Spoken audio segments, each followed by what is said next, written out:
All right, here we go. It says it right there that we're live streaming. Are we live? I think I've never we seen are. that before. Look at that. It says meeting is now streaming live. Cool. Hi, ladies. Hello. So I wish we could all see each other's faces. I know. I know. Yeah. But I like this. I didn't know this was a thing. It's a thing. Jen's like, acts like we've been here before, ladies. Act like So Linda Flynn just texted me and Patty Kingsley just texted me to say, is this thing starting? So I don't know if we should wait a minute for a few people to get on. Jenny, do you see them kind of joining? I'm just speaking right now. Okay, cool. You're great. I just hear music. I'm like, where's this music coming from? Oh, I like it. Look at that. Chloe, you need to turn this music off wherever it's coming So Celina, you've got your bubbly? Oh, we're on. All right, so we're live. Cheers. I hope we're live. That's on live has their bubbly too, because this is going to be so relaxed. I don't know if they're expecting like some kind of formal like thing. No, this is just us girls all hanging out and just having a wonderful opportunity to congratulate you, Celina, on your exciting new book launch. And I think you got a copy of it. I think mine's in the mail. Congratulations. I think we know a lot of the people that are planning on joining us, but I'm Carrie King and everybody knows you're Celina and Jenny. I don't know if you want to start up a little bit and welcome everybody. Absolutely. So we are so happy to be here today, connecting with everybody for our first event of the year. And we are incredibly blessed to have the amazing Celina Caesar-Chavannes here with us today. And Celina has been a DWN supporter since day one. This was, I don't know, maybe almost 2 years ago now that we started up DWN. And we had our first event at a restaurant, the Brock House in Whitby. Brock House. Yep. Yeah, you were there, weren't you, Celina? I missed that one because I don't know what happened to me. Was it like it was so crowded in that space? Do you remember, Jen? Yeah. I feel like I had to like stand on a chair or something. You did. You stepped on the bar booth to talk to everybody. That's awesome. That's so Celina though, right? But it's yeah. I remember there's so many amazing Celina moments. I hope we get to talk about them today because everybody wants to know the inside scoop and they want to ask you all the juicy questions. And I think I've already asked all mine when we've been together. But you know what, Celina, you've had just such a beautiful career and wow, we're so lucky that you're in our community and it's so wonderful that we have this opportunity to really celebrate. I'm going to stop you right there. I'm going to stop you right there because I feel actually lucky to have been able to serve this community because, and I'll say why, because sometimes you think, oh, Celina's being patronizing and she's like, oh my God, she's still playing the political game. That is not the case. The reality is that before getting into politics, I really didn't know a lot of people in Durham, let alone a lot of people in Whitby. So getting into politics, I remember sitting once with Derek Lead, who everybody knows is a conservative. And he said, Celina, I want to see you win this thing and you need to get involved in this group and this group and this group. And he just started rhyming off people that I needed to connect with. And it was one of the best moments where you realize just humanity is not lost. You know what I mean? Mm-hmm. And you connect with people that you may normally have not connected with. Because my world before was in research and brain research and stuff like that. But this was an opportunity to just connect with people on the real. Yeah. Yeah. Right? It sure was. And I think that's when we started these meetups. We really just wanted to get together with everybody and just, be able to reconnect and see how we as women can help each other and basically ask people like, how can I help you? How can I use, my circle of influence to support you? And And I think that's what was the beautiful thing about when we started up with our group. And it's nice that we're able to continue this way online, virtually. And so I guess I want to just throw it out there that, so anybody who's watching, feel free if you have any questions for Celina throughout. This is not meant to be formal. You can ask questions. Jenny's going to be monitoring any of the questions coming in, and you can feel free to ask her those questions. But I think and I don't know if you want to talk a little bit, Celina, about the book before we get lost in all of our deep conversation, just to get people thinking about the book and what it means to you and why you wrote it. Yeah. So I don't know if Jennifer, you were finished, because we kind of just jumped in and you were like midway through a sentence and we were like, yeah. Oh, you're on mute. You're on mute. Oh, you're on mute. You need a Station Gallery mug that says you're on mute. Oh, yeah. You know what? I had just dealt with what I'm sure every woman in this room has dealt with in the last 9 months, and that was shooing away children. Oh, You locked yourself away until you hear the music blaring from under the door and you have to shoo them all away. Anyways, so I just wanted to say, though, about Celina's book, like, it's coming out February 2nd, and I actually got to read it. I read it this weekend. I had a sneak peek and it was amazing. And so one thing that I love is that when Celina's talking about things, like, it feels like now I have known you my whole life. Yeah. And that's an amazing thing. And I think that once everybody in DWN has a chance to read this book, it's going to bring some really incredible insight. And there's different layers. There's the political Celina. There's, Celina who is, empowering women. There's family, like mom Celina, and there's so many different layers, and it's really interesting to see how they all come together. So I just wanted to thank you for the opportunity to read it. And I do think everybody in the network is going to enjoy it. We are going to raffle off a couple copies of the book after the event, and we'll notify all the winners. We'll post about it on our page so that when it comes out on February 2nd, we will do some porch drop-offs for the lucky winners. That's all I wanted to say. So please stay tuned. Thank you. So yeah, so really the book is about, so I have to set up the context, though, before I talk about what the book is about, because I think it's important for people to understand that the book wasn't just written in the last couple of years of politics. I've had this book in my mind for years and years and years.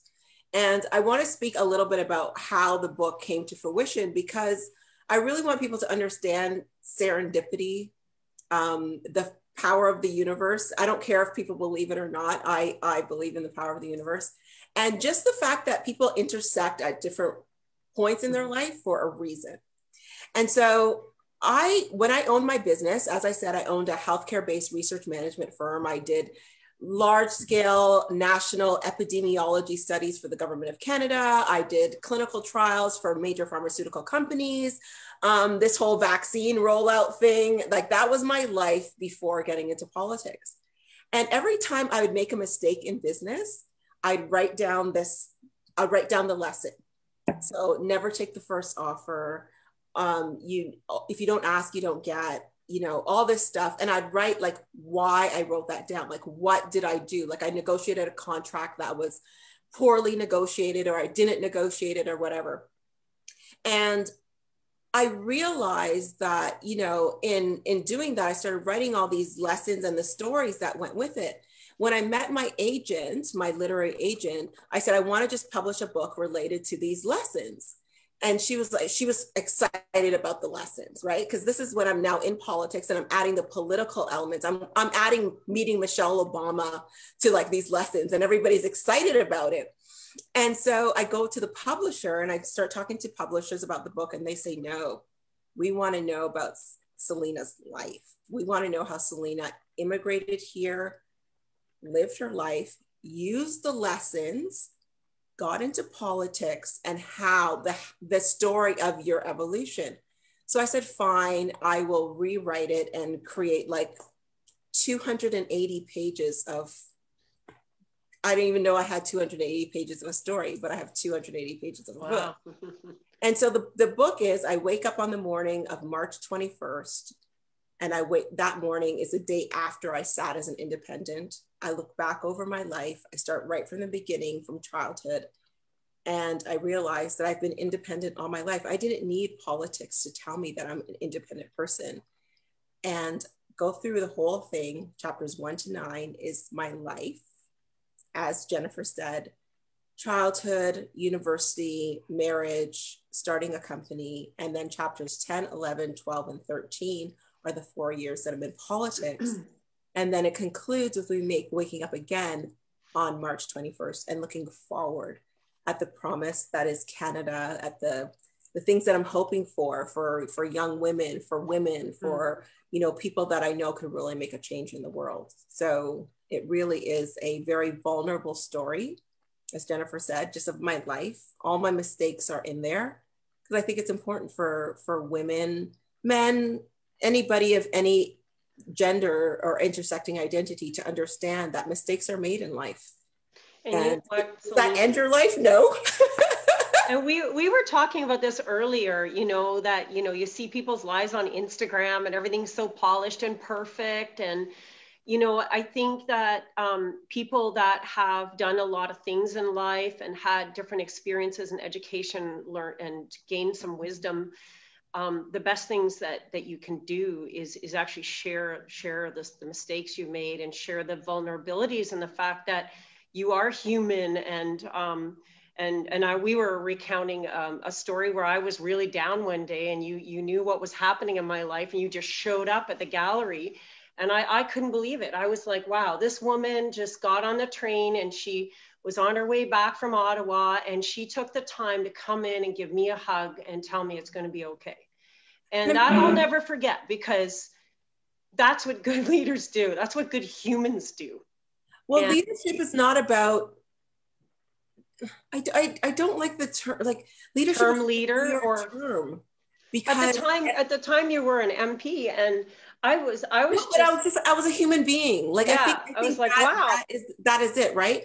Like, you have these experiences, whether they're shared or otherwise, but you know how somebody feels, and I knew exactly what you were going through. Like, you posted something, I knew exactly where Carrie was, and all I kept thinking was, I need to get to Carrie. Like, I need to get to her right now.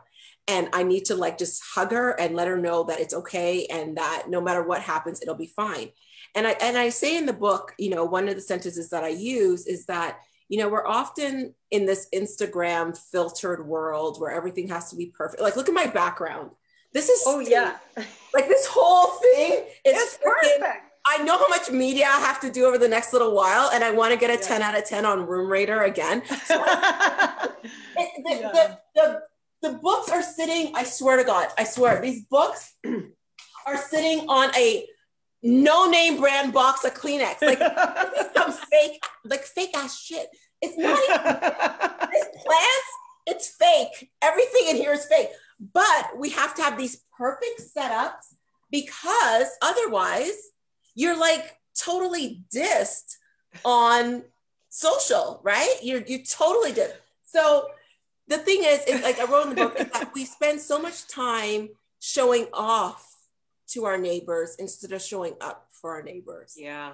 And we need to start showing up for them instead of figuring out how you're going to prop up books on a box of toilet paper or Kleenex. And you know what? And that's what you do. And you've changed our community just through your work. And I know, for myself, I run Station Gallery, and I know we became friends, and I reached out to you a few times and said, I think it was on a Saturday night or something, saying oh my goodness, we're trying to get this funding, Celina, and I'm sitting there having a glass of wine. It was on a Sunday morning, Carrie. Was it well, I think it was I never answer my phone except for you on a Sunday morning. But because you're so passionate about everything you do, you took the time to really help and go out of your way. And because of that, we were able to land a bunch of funding you supported us through with the town of Whitby. And we now have a much better facility because of it. And so it's wonderful when you can see it in the bricks and mortar sort of way, but I think you do that daily with people. And my hope with this evening's gathering is to really let, if people have questions, or if you want to share some tidbits that you think will help other people. I'm hoping you might touch on your top 10 a little bit, because that's always fun. I know you delivered that at our retreat and it was great. So I don't know if you want me to read like a little part of the book, so just so people get a sense of it, or if sure. Did you want to do that? I would love that. Yeah. So one of my favorite chapters is chapter 8, and this is like a sneak peek. I hope that my editor is not on the call. She's not a member of DWN. My editor lives with me. My editor lives with me. So if she's on the call, like, and are you allowed to like actually read? Can I grab video of this and share it, or not really? Oh, of course. Okay, good. Video. But I'm reading this part because I think it really applies to a lot of how I felt throughout my life at different sections, only because, sometimes I feel we get stuck. And especially over the last year, I left politics. I didn't work for a year and a bit. 46-year-old Black female who has this big freaking gaping hole in her resume. Like, you're not supposed to do that. And, they tell you, don't put gaps in your resume, because then you won't get hired and you won't get a job and you won't get this and you won't get that. And sometimes we are the ones that stand in our own way, because we get stuck in our head and we tell ourselves we can't do this and we can't do that. I'm going to tell everybody on this call right now that y'all are freaking amazing. Don't worry about naysayers. So it's chapter 8. Chapter 8. It's called Get Off the Damn Bus and Out of Your Own Way. If you don't like swearing, don't buy the book. It doesn't have a lot of swearing in it, does it, Jen? It doesn't have a lot of swearing. It does. It does. I read it in your voice too. I love it. But it's not that much. Well, that is authentically Celina, right? Okay. So it starts off, as I reflected on the events that led me to this point in my life, the work, the kids, the ups, the downs of marriage, I imagined myself on a bus. Not a school bus, but the kind with the comfy reclining seats and the washrooms in the back. Everything I needed in life was with me, familiar and comfortable. I was fed, clothed, and the temperature was perfect. I had no need to leave my seat, let alone get off the bus. The windows were tinted so the sun didn't glare in on me, and the hiss of the tires on the road was soothing. I imagined myself wriggling my butt, rotating my shoulders and my neck, and adjusting my position as I sat back and contemplated life. The ride had been nice so far, some bumps along the way, but mostly good, right? Wrong. My company was a growing success, but I was stuck in a rut, and I had been stuck for a while. The breakdown of my marriage was as painful as it was, showed me it was time to stop pretending that my life was the way I wanted it to be. I imagined myself anxiously walking to the front of the bus. As I cautiously stepped down and onto the shoulder, eyes adjusting to the brightness outside, I noticed a few things. The most obvious, the windows of my bus were not tinted. They were grimed over with debris from my past. All the lies, the grief, the mistakes I thought I'd moved on from were hanging on like old baggage. I needed to clean that bus, but it was impossible to do that all by myself. There was way too much stuff.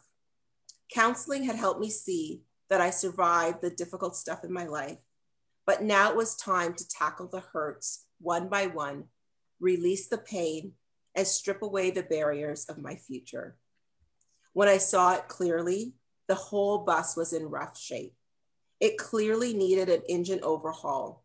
The sound that I thought was road hiss was the air leaving the tires.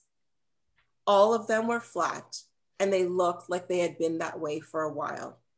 All this time, all this effort, and I haven't even been moving. Worse, There were other buses passing me by, opportunities I'd been ignoring while I was stuck in my rut of pride and pain, hanging on to dirty baggage. I'd been so comfortable on my dilapidated bus, sitting idly, thinking I was moving along. I was not living with passion or purpose. I was existing to land one next client, collect the next check, go on another family vacation that I did not enjoy because I remained so plugged into work. I needed help not only to deal with my past, but to figure out how to be more present, stop merely existing, and start living my life. That's the opening to chapter 8. And it gives a little bit of an example. And this was like way into my company, doing well, winning awards, doing all this stuff, but still realizing that how do you exist? Am I existing through life, or am I actually living my life? And one of the things that I'm so thankful for politics for, as painful as, I mean, everybody's kind of read the media and stuff, as painful as the experience has been, I call it the most painfully beautiful experience that I've had, because it helped me realize how to stop existing, how to stop living for someone else's purpose, but to actually live for my own purpose, my own passion, my own, like, clean my bus, fix my tires, start driving, and being in control of where I go. I really like that metaphor. It's great. It's, you know, you think about so many loose ends that you have, you know, even in your own home, like you put it in the example of a bus, but like I think about, you know, how important it is to clean your room and get rid of the clutter so that you can breathe, you can see forward, you can let go of the past, you can start seeing where you can move forward. So it's so cool seeing you move forward in this way, Celina.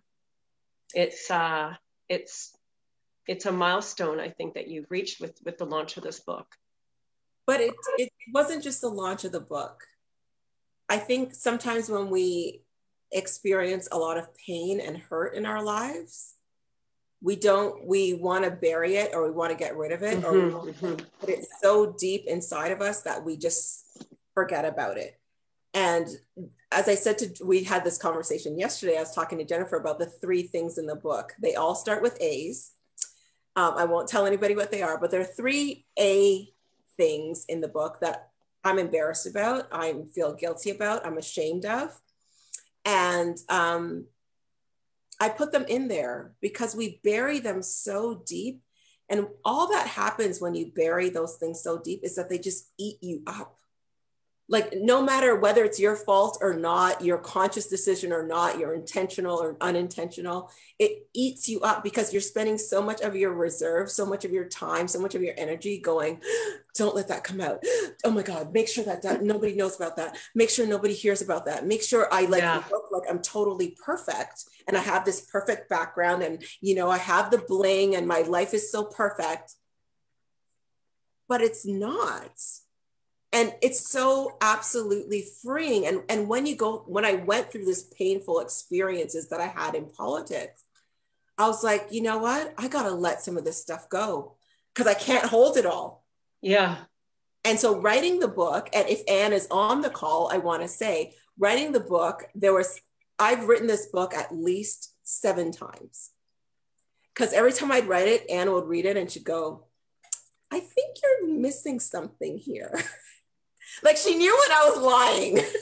Oh, it was like you were omitting the whole story. I was going to ask that. So when you're in the process of writing, like, threading the whole story together, right? Like, it must be hard to leave out details because it's like, well, how did you get from A to C? Where did B go, right? Like, if there's a really key detail that is important to the whole development of the story. But how did you get comfortable being that vulnerable?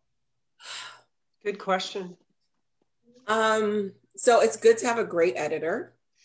So, you know, I could have gone the self-publishing routes, and I'm glad I went with Anne. I had a great editor who, every time I put one iteration of the book together, she would mark it up. And I should actually show people like the markups of the book. I'm going to text Vidal and tell him to bring me the binder of like the 4 different copies of the book. And she'd mark it up and she'd be like, what? So it's a process, right? What? Like it's like, what does this mean? Where? How? Celina, like, how do you go from like, stop bullying me.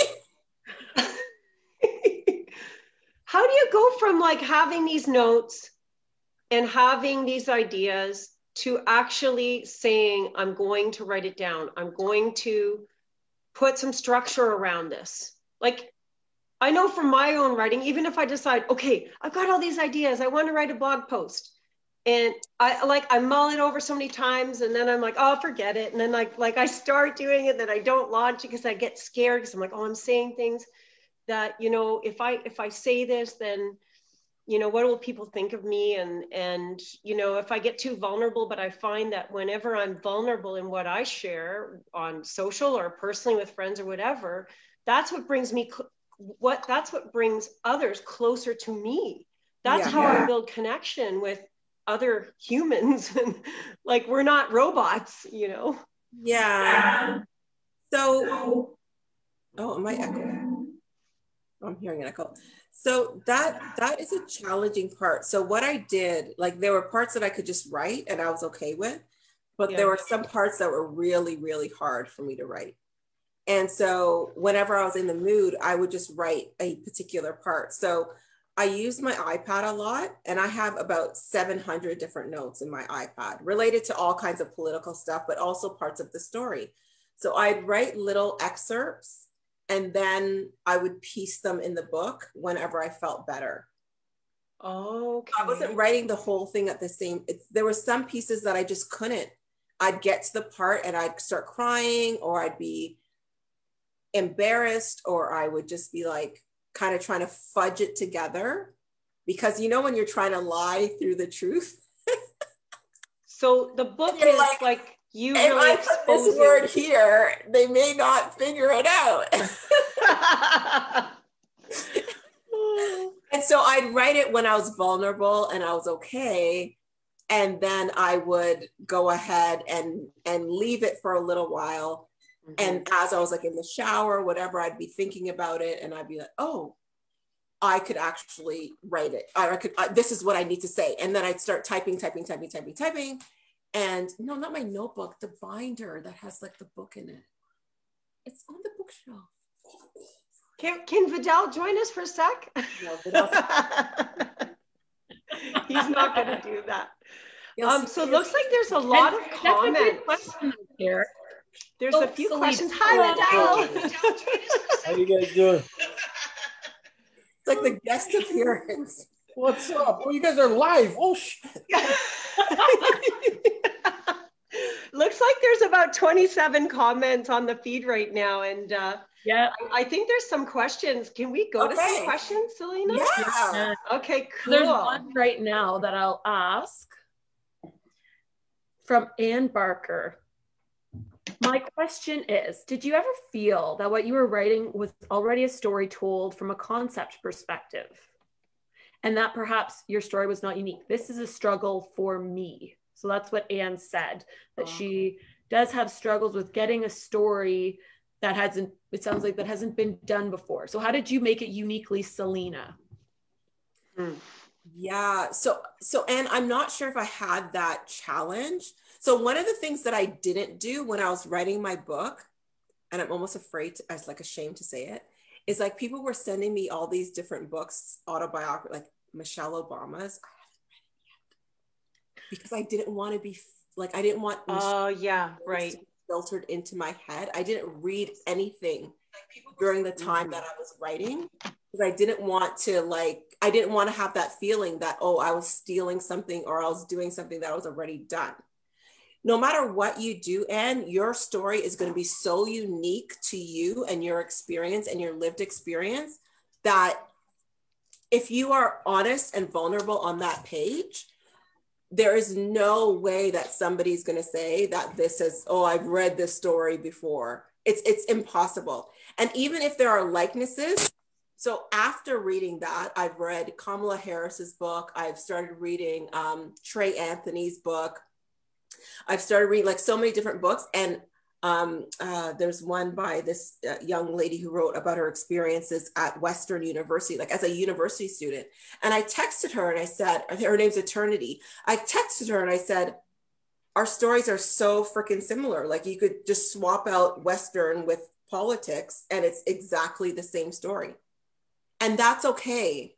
I think that that's okay because our voices are unique. Our stories are unique. So we can't just not write it because we're afraid that it's going to sound similar to somebody else's. And that's a really good point because we all have an individual take on things. We all have like, I don't know, I guess it's why we even read. We read books, right? That all, you know, I don't know where I heard this before, that there's like 9 or 10 kind of storylines that are in any given movie or book, but we read it because it's not just the story, it's the perspective, and it's so many pieces, right? And it's how does it make us feel? And do we relate to it? And that's what I think women will really connect with. There's so much in the book that women will say, okay, I've been there. I get it. And it's very important for women to come out with their stories so that other women don't feel alone.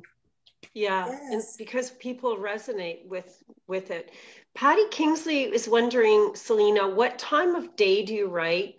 Was it pieces here and there? And I think you kind of mentioned that, but did you have a certain schedule or time of day where you would tend to want to sit down and do that work? I think for me, I'm not a morning person. So mine was mainly in the evening and at night when things were winding down and my brain could stop working. If I couldn't write during the day because I always think about, oh, I should be working and who's paying me for my day. Like, what did it seem like self-indulgent to you doing that work, or like was there a schedule to it, or was it more like just a gift to yourself of doing the writing when you initially started doing it? There was no gifts here. This was yeah. So this is the original binder. So this is the binder of like the various iterations. This was done in 2018. So this was the book in 2018, just these pages. Wow. It's like the second iteration, this here. And you could see like some of Anne's notes and she's crossed things out. She's like totally made me feel badly about myself. And I'm just joking. And then these are the first pages. So these are like the first time it actually becomes the original book.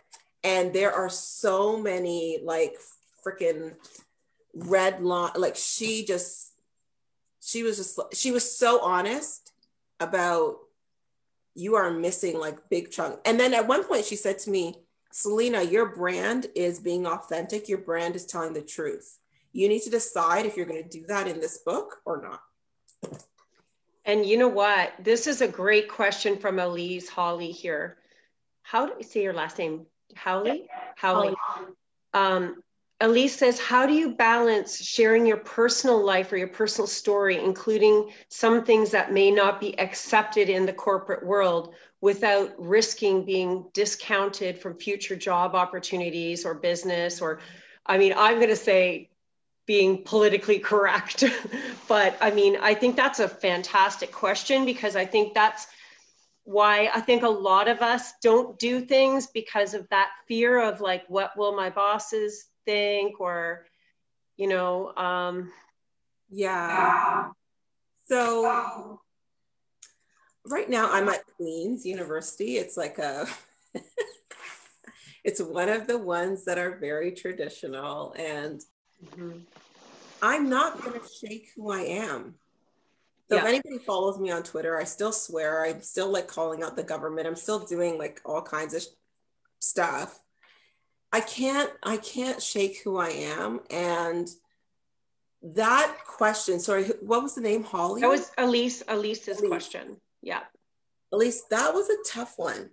That was a tough one, not for job perspectives, but for this perspective of my family, like bringing shame to my family. And that was really, really hard. And I didn't want to shame them. But at the same time, if I didn't put it in there, it wouldn't have been authentic. Like you would have known in reading the book that there was a huge gap here. Like it just didn't make sense. And I still think people can know that there are some gaps in the book because I didn't write about anything that wasn't my story. I only wrote my story and I wasn't speaking to anybody else's experience or anybody else's life. So there's some huge gaps in the book, but that's the risk that I wanted to take. I read one review that said, they gave me a 4 out of 5, which I have to say, first of all, they gave me a 4 out of 5, very nice. But they said that the last sentence said something like, Celina doesn't look very favorable in this book. And that was intentional. I want people to know that mistakes and vulnerability is okay. We cannot continue to thrive and survive in this world where there's polarization, where people are storming the Capitol, where there is racism and sexism and xenophobia and all these kinds of other discriminations, ableism, and expect that we are going to have any kind of unity if we do not show up as human beings to each other. And showing up as human beings means that we need to be vulnerable, that we need to have some kind of exposure. And I know, and at least I want to be very clear, I'm not afraid to lose my job. I'm not, right? And so I'm in a place of a very specific kind of privilege. And so if I'm able to sort of chip away at that sort of, that facade of realness that people telling their stories, if I'm able to chip away at it and say, this is a real story, so let other people tell their real stories and be okay with it. If I'm able to chip away at that facade just a little bit, I'm cool with it. And it's the same reason that I spoke up about a lot of issues in politics, because I was not afraid to lose the job.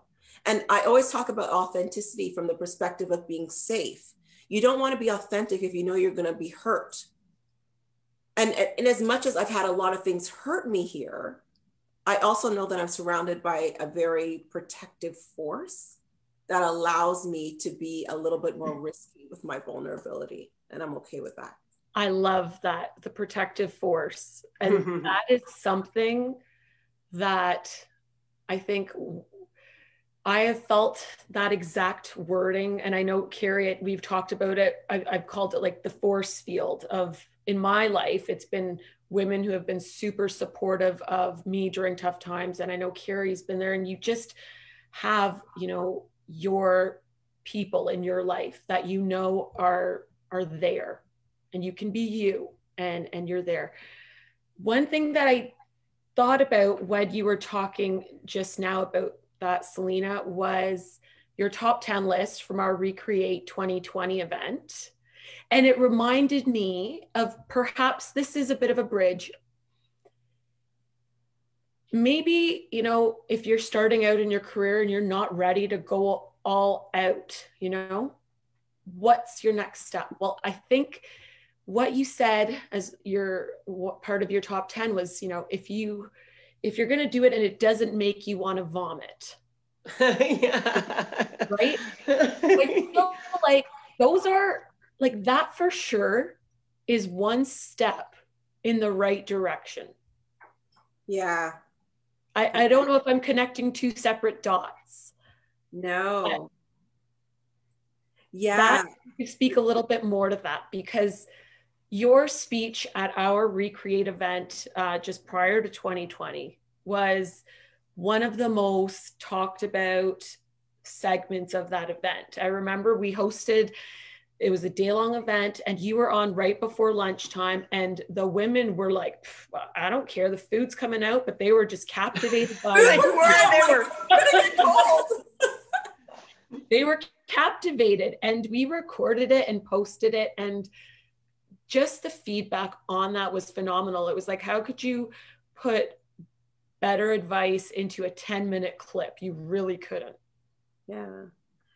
You know, the line that I use in the book is, if a challenge scares you so much it makes you want to vomit, it is more than likely worth doing. Yeah. And I think that whether it is being like quitting your job and being a stay-at-home parent, or starting something new, or running in an election, or starting a company, or joining a book club for the first time, for heaven's sakes, everything is like really scary, and everything sort of relies on a certain degree of fear.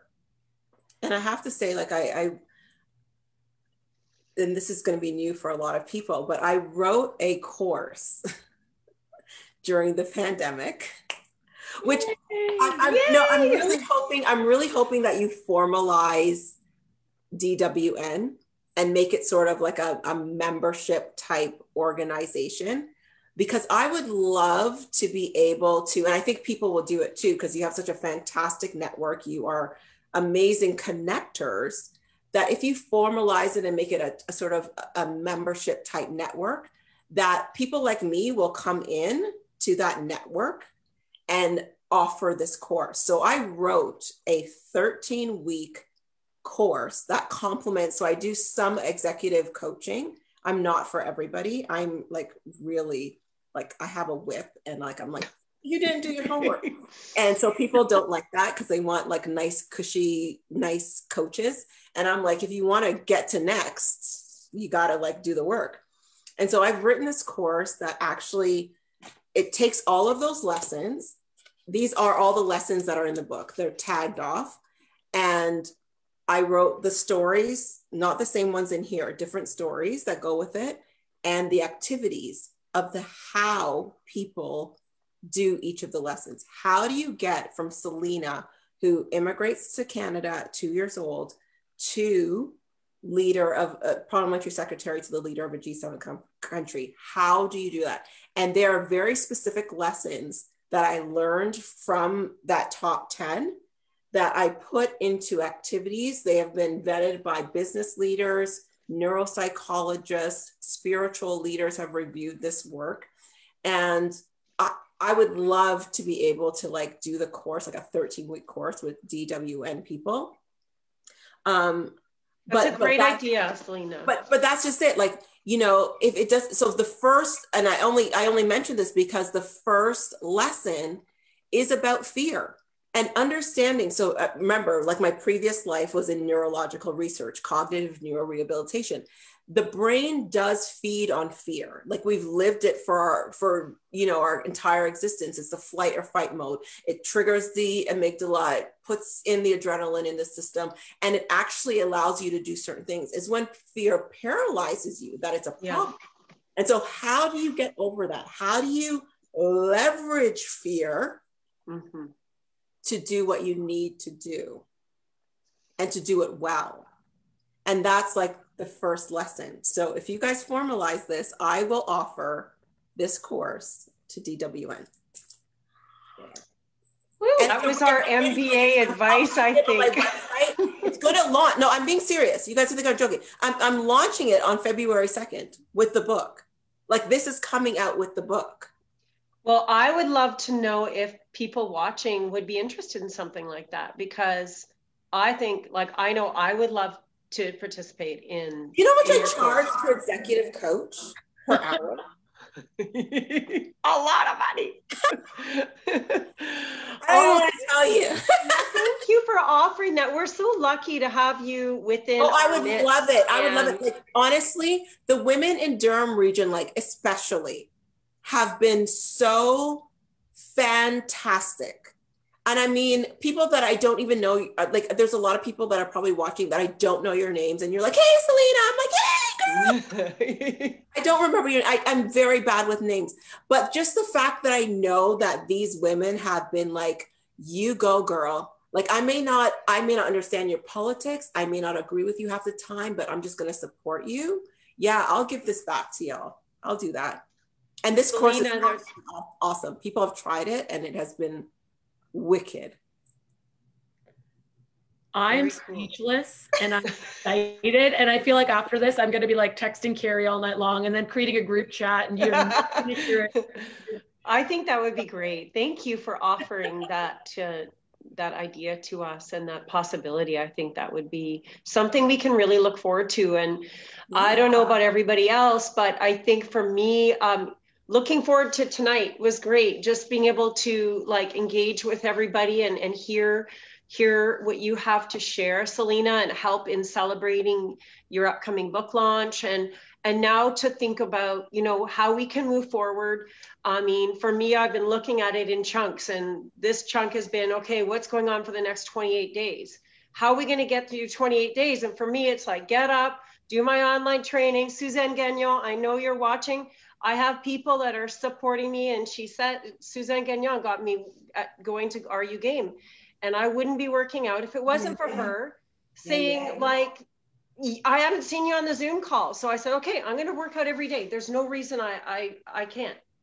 And so we need to support each other to keep our spirits high, to keep ourselves engaged, to have a reason to like comb your hair and put on your makeup. Yeah. But the idea of doing this course, like I would say the sooner the better, because for me, I have the time. Whenever you guys are ready after February 2nd, it is ready. And I'm telling you, it has lessons and then it has homework. And let me just give you a little antidote, because I've been developing this course for a very long time. It was actually on the App Store. I got it published on the App Store, and then my literary agent told me took it down because it could be my second book, but I'm not going to put it as a second book. I'm going to put it on my website. I'm going to offer it. I had a few people do it. So I had Dr. Gordon Winokur, who I used to work with, and I'm naming names because you guys could Google them. He is a neuropsychologist specialist. He's reviewed the program, loves it. I had another individual actually do the course, and I'm not going to name her, but she's done the course. And she called me one day and she's like, I just got to tell you that I did the whole course. I dug deep and I did all the homework. I'm like, oh my God, I'm so sorry. I wasted your time. Like immediately the imposter syndrome just like popped up. And I write about the imposter syndrome, but it just popped up and I'm like, oh, I'm so sorry. You know, it's so bad. And she's like, no, I start my dream job on Monday. Like mind blowing. I can tell you right now, the comments I'm getting, Jenny's saying it too. Everybody's saying, yeah, we're in. We want to do it. We want to do it. They're saying, yeah, we want to know more. So that's really exciting because it gives us a chance to all reconnect, and maybe it can be done by Zoom or something, or not Zoom, something where we can all be interactive, right? And everyone can chime in. There's a lot of other questions here, and I know we want to. Okay, I'll go quickly. I'll answer quickly. Yeah. There's some great comments. Jenny, are you seeing them or should I pull up? You know what I'm reading through, especially back to the Recreate speech, is that was an eye-opener for a lot of the women. It made them feel like they were not alone. That's one. That was Jalaha. Yep. I don't know how to say your last name. Jalaha. Thank you for that comment, because that's how it made me feel too, that we're not alone. Like we're all moving through this. If one of us is feeling it, the other one's feeling it too. And a question from Jalaha is, how did writing this book help you heal emotional wounds? That's a good question. Somebody's living rent free in my head. Jalaha, get out of there. So there are parts of the book that I wrote when I was angry, particularly the part around the Prime Minister and the last year, chapter 13. I wrote it when I was very, very, very, very, very, not just angry, but like emotionally upset. And I wrote it mad. I wrote it the day after because I had to talk to my psychiatrist because it was just, I was tripping. It was really bad. And so I wrote it when I was mad, and I presented it to Anne, who's my editor. And she's like, I can't publish this. I'm like, publish it, damn it. I want him to know that I'm mad. Damn it. And she's like, first of all, calm down. Second, no, we're not publishing this. This is like, and then she asked me the question, do you want this book to hurt or to heal? I wanted to heal people. There. I wanted it to heal. I wanted it to heal. So was it healing for you though, yes. Right? So as I'm writing it from a perspective of who is going through the same situation with a boss, a lover, a friend, a whatever, where they are putting so much into that person and they're getting a negative return on that investment. Oh boy. We've all been there. That hits home.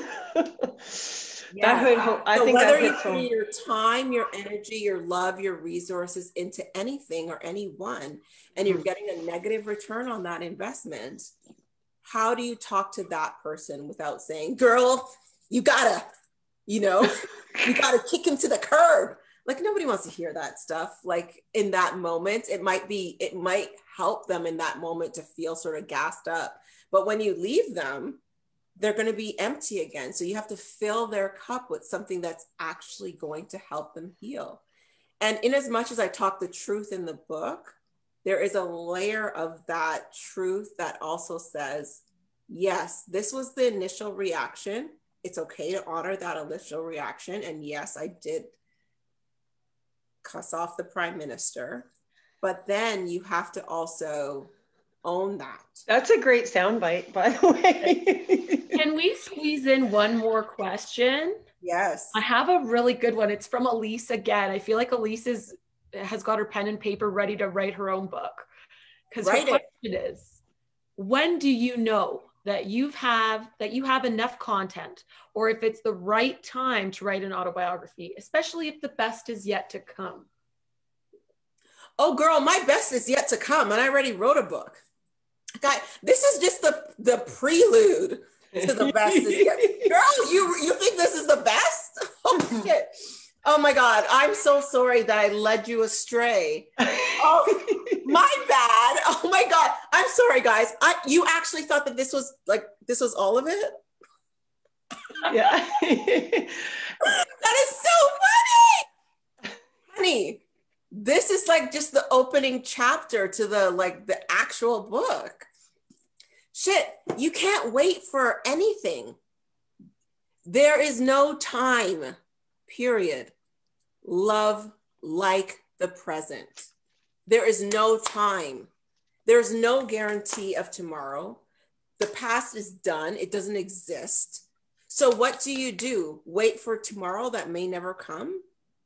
Like, there is no time, like the present. Do it now. This is your life. This is your life, right? This is your gift to the world. If you have enough content to put together 200 pages of, I don't even know, really? It was like 200 pages. Like, just do it. Do it. Get a literary agent, or there's a lot of people who are saying, just self-publish. Vidal, my husband, self-published. Just do it. Not one is better than the other. Pamela Derry says, Celina, you rock. Well, I know. You know what? I was listening to Marianne Williamson last night, and there was so much happening in the world yesterday, but she started her meditation by saying, Dear God, let me not sit this one out. And it's like, this is it, guys. This is your life. Like, what are you going to do with it? What are you going to do with this, this life? And So yeah, write the book. Get on that motorcycle or in that car or in that, whatever you're on, and drive your like clean that bus. Don't sit in the back in the comfy seat. Get the driver out of there. He's probably dead anyway. Get the driver out. Sit down in that seat, put your hands on the wheel, and start driving your life. Like, and not deciding that I'm going to wait. Oh, I don't know. If you, this is my thing. If you're actually thinking about it, that means you want to do it. If you're thinking about writing the book, you want to write the book. If you're thinking about starting the business, you want to start the business. If you're thinking about running in politics, you want to run in politics. So just do it. And then like the lessons, if you don't ask, you don't get. Start asking people to help you. Use those lessons that you saw in the video that was posted. Use all of those lessons to do what you need to do. Love that. Uchechi just said, just do it. And Kelly Meltonson just said, go for it now. And amen. And, you know, it's so nice.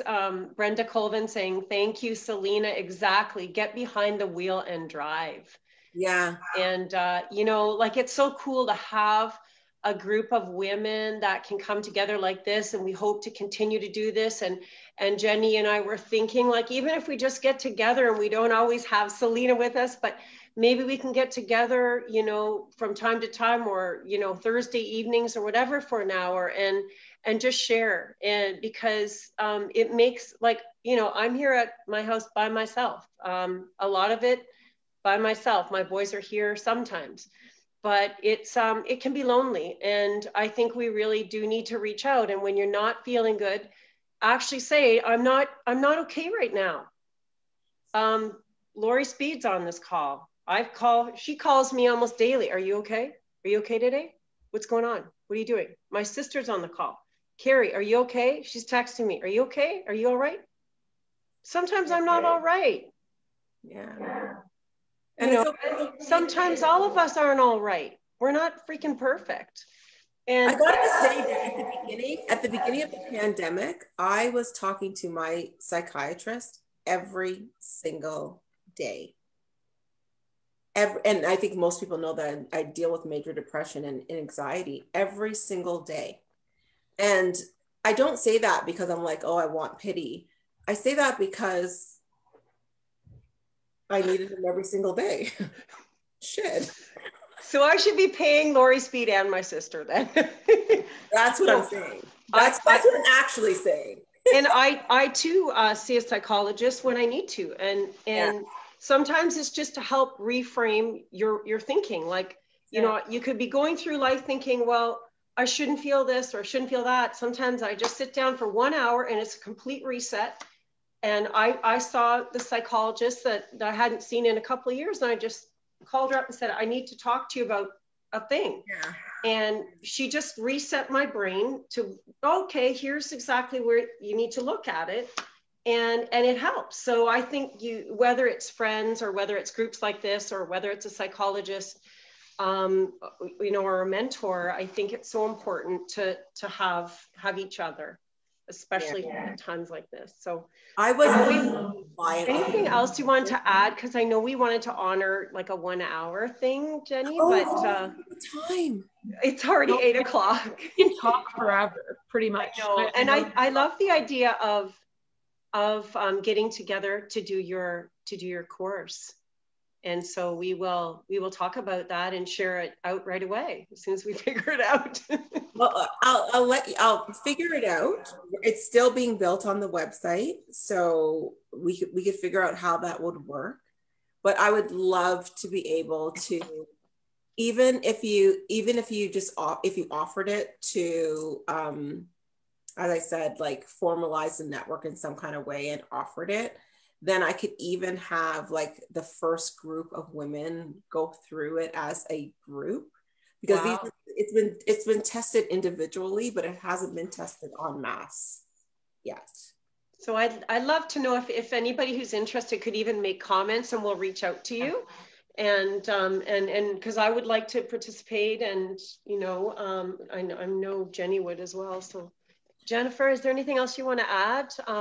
I just say thank you. I think that even though, and we had a bit of a discussion yesterday too about this, and it's certainly been such a different year for all of us, and we're all in the same circumstance. One thing that we can do and take control of is just taking care of ourselves.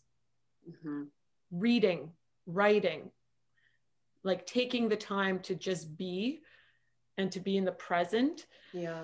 And I think this is the time. And so I'm very thankful to Celina for being here, because I think what you've done is you've given us an opportunity to bring together our DWN group. It can be really hard to do that virtually sometimes. People are Zoom fatigued. The last thing that I think a lot of people want to do is hop on their computer after work, right? But this was like the most engaging hour I have had all month. And I know if I feel this way, everybody else in the crowd is like, yes, like it's amazing. So I really encourage everybody to pick up Celina's new book. We'll be posting a link again for it. We will be raffling off a couple copies, so we will be gifting them out. So I think we should cheers, Celina. Yeah. Congratulations. I long-winded thank you. Have a toast and congratulate you, and make sure you guys order her book, and and hopefully we can all get together and go through your course, because I think that you have so much to share. Cheers. Yeah, I just want to say thank you to everyone on the DWN network. It appears as if, I've supported, and I've done, you opened up, Jen, by saying that I've supported from the beginning, and I didn't. You supported me from the beginning, long before DWN existed, and I owe a debt of gratitude. To whom much is given, much is expected. And I really am humbled and honored to have served this community. And I will continue to give back, just because I just think that there's so much we have to offer. And sometimes we just hold ourselves back from that capacity to do so. And I saw it firsthand in my own life, just stopping myself, even in politics, stopping myself from actually just saying, damn it, woman, you're a badass. Like, and just going for it. So if there's the possibility of having that happen for anyone who is watching right now, I would just love to make that happen either through the book or through the course or through book clubs or through whatever speaker series or whatever you want to do. I'm game. Thank you. Thank you. Thank you. Thank you so much, Celina. Cheers, everyone. Cheers. Thanks for joining, everybody. I wish we could see your faces, but I think if we do a Zoom where we can include everybody, if we go through the course, I think that would be great. And then we can all contribute and not just have to text in. I think that would be a good format if we could do that. And so thank you all. Celina, thank you so much. And we'll see you again virtually for sure. Maybe next Thursday. Thanks so much. Take care, everyone. Good night.